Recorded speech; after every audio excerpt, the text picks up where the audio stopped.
Science के अति लघुत्तरीय प्रश्न जो आपकी पेपर की दृष्टि से बहुत ही महत्वपूर्ण है, जो आपके पेपर में ज़रूर से ज़रूर पूछा जाएगा।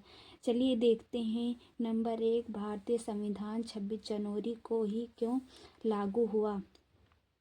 उत्तर, 26 जनवरी का दिन राष्ट्रीय आंदोलन में ऐतिहासिक महत्व का दिन था। 1930 में इसी तिथि को देश में पहली बार आज़ादी मनाई गई थी, अतः 26 जनवरी को ही भारतीय संविधान लागू किया गया था। तो हेलो फ्रेंड्स, आज हम पढ़ेंगे BA first semester political science के अति लघुत्तरीय प्रश्न जो आपकी पेपर की दृष्टि से बहुत ही महत्वपूर्ण है, जो आपके पेपर में ज़रूर से ज़रूर पूछा जाएगा।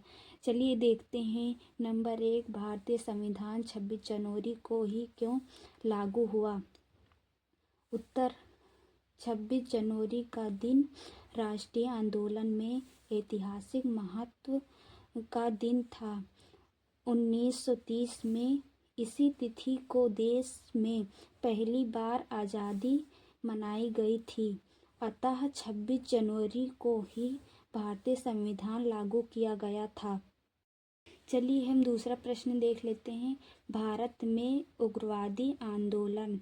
भारत में उग्रवादी आंदोलन का प्रारंभ 1906 में हुआ और यह 1919 तक चला। भारतीय राजनीति में महात्मा गांधी के पदार्पण के साथ उग्रवादी आंदोलन का अंत हुआ। क्रांतिकारियों को वाम पिस्तौल, राजनीतिक हत्याओं और राजनीतिक डकैतियों में विश्वास था। इस युग में आंदोलन का नेतृत्व नवयुवकों के हाथ में आ गया।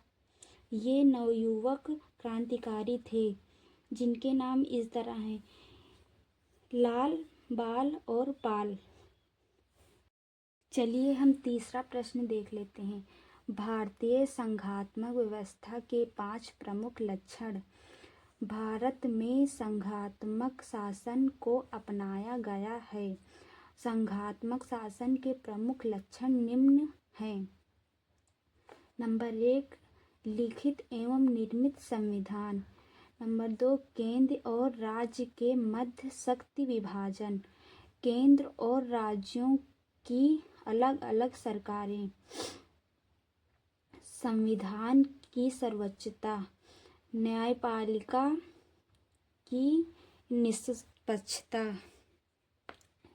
ये हम चौथा प्रश्न देख लेते हैं। उच्च न्यायालय का न्यायाधीश होने की योग्यताएं। अनुच्छेद 217 में उच्च न्यायालय का न्यायाधीश होने के लिए निम्न योग्यताएं निर्धारित की गई हैं। नंबर 1, वह भारत का नागरिक हो। नंबर 2, भारत के राज्य क्षेत्र में कम से कम 10 वर्ष तक न्यायिक पद पर रहा हो। चलिए हम पांचवा प्रश्न देख लेते हैं। क्रिप्स मिशन भारत क्यों आया? ब्रिटिश सरकार द्वारा क्रिप्स मिशन भारत भेजने के निम्न कारण थे। भारत को जापान से खतरा। नंबर 2, ब्रिटेन पर मित्र राष्ट्रों का दबाव। नंबर 3, ब्रिटिश जनता भारतीय पक्षधर।